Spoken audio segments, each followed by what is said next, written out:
Hi friends. ఒక ఊరిలో శ్రీకృష్ణుడి భక్తురాలైన ఒక పేద అమాయకురాలైన యాదవశ్రీ ఉండేది. ఆమె గోవు పాలను, పెరుగు, వెన్న, నెయ్యి అమ్ముకుంటూ జీవనాన్ని సాగించేది. ఆమె ఒకసారి ఎక్కడ విన్నదో, ఎవరన్నారో తెలియదు కానీ కృష్ణార్పణం అనే మాట విన్నది. ఆమె ముందుగానే శ్రీకృష్ణ భక్తురాలు. ఇక కృష్ణ అన్న మాట వినగానే ఆ మాట ఆమెకు వేదవాక్కులా అనిపించింది. ప్రతిసారి కృష్ణార్పణం అనడం ప్రారంభించింది. ఆ పదము ఎలా అలవాటైందంటే, ఏమైనా తినడానికి ముందు కృష్ణార్పణం, భోజనం తర్వాత కృష్ణార్పణం, బయటికి వెళ్ళినా, ఇంట్లోకి వెళ్ళినా, లేచినా, కూర్చున్నా కృష్ణార్పణం అనడం మొదలుపెట్టింది. చివరకు చెత్త ఊడ్చేటప్పుడు, పారేసేటప్పుడు, గోమయాన్ని ఎత్తి కుప్పగా వేసేటప్పుడు ఏ పని చేసినా కృష్ణార్పణం అనడమే. ఇదిలా ఉండగా ఆ ఊరిలో ఓ కలకలం చెలరేగింది. ఆ ఊరిలో ఉన్న శ్రీకృష్ణ దేవాలయంలో కృష్ణుని విగ్రహంపై రోజు చెత్త, గోమయం పడుతుంది. ఆ ఆలయ పూజారి ప్రతిరోజు శ్రీకృష్ణుడిని శుభ్రం చేసినా మరుసటి రోజు ఉదయాన్నే గుడి తలుపులు తీయగానే శ్రీకృష్ణుడి విగ్రహంపై చెత్త, గోమయం పడుతుండేది.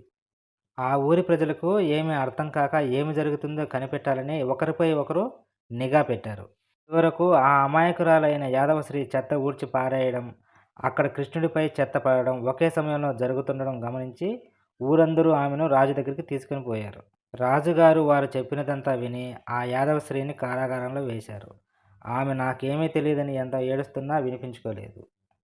ఆమె ఏమీ చేసేది లేక ఏడ్చుకుంటూ కారాగారంలోకి వెళుతూ కృష్ణార్పణం అంది. మరుసటి రోజు గుడిలోని విగ్రహం వెనుకకు తిరిగిపోయింది. అది చూసిన ఆలయ పూజారి ఏమీ చేయలేక పట్టించుకోకుండా పూజలు చేశారు మామూలుగానే.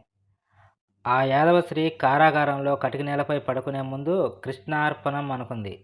రెండవ రోజు గుడి తలుపులు తీయగానే శ్రీకృష్ణుడి విగ్రహం నేలపై పడుకుని ఉంది. మూడవ రోజు మళ్ళీ దేవాలయాన్ని తెరుద్దామని ఎంత ప్రయత్నించినా గర్భగుడి తలుపులు తెరుచుకోలేదు. ఎలాగో గుడి తలుపులు తెరిచారు. ఈలోగా కారాగారంలో ఉన్న ఆ యాదవశ్రీ కాలి బ్రొటనవేలికి ఏదో గట్టిగా తగిలి రక్తం ధారగా పోతుంది. ఆ బాధకు ఆమె కృష్ణార్పణం అనగానే గాయం మాయమైంది. అది చూసిన అక్కడున్న భటుడు అక్కడ జరిగినదంతా రాజుగారికి చెప్పారు.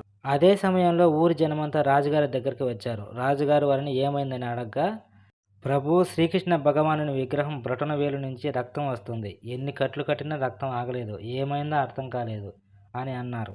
రాజుగారు అదంతా విని ఆ కారాగారంలో ఉన్న స్త్రీని తీసుకురండి అని భటులను పంపాడు. ఆమె వచ్చిన తర్వాత రాజుగారు ఆ యాదవ స్త్రీని, నీ గాయం అకస్మాత్తుగా ఎలా మాయమైంది అని అడిగాడు. నాకు తెలియదని సమాధానం చెప్పింది. ఈ బ్రొటనవేలికి గాయమైనప్పుడు ఏదో మంత్రం చదివావంట కదా అని అడగ్గా, ఆమె కృష్ణార్పణం అన్నాను అని అంది. అది విన్న అందరూ ఆశ్చర్యపోయారు. ఆమెను, నీకు కృష్ణార్పణం అంటే ఏమిటో తెలుసా అని అడిగారు. ఏమో నాకు తెలియదు, ఏదో మంత్రం అనుకుంటా, ఎవరో అంటుంటే విన్నాను, అప్పటి నుండి ఇలా అనుకుంటున్నాను. ఏమైనా తప్పుగా అన్నానా? ఆ మంత్రం నేను జపించకూడదా? అయితే తెలియక చెప్పి ఉంటే నన్ను క్షమించండి అని చెప్పింది. ఆమె అలా అనేసరికి అక్కడున్న వారంతా రాజుగారితో సహా ఆమె అమాయకత్వానికి చాలా బాధపడ్డారు. ఆ యాదవ స్త్రీకి కృష్ణార్పణం అంటే ఏమిటో అర్థం చెప్పి ఆమె కాళ్ళ మీద పడ్డారు అక్కడున్న వారంతా.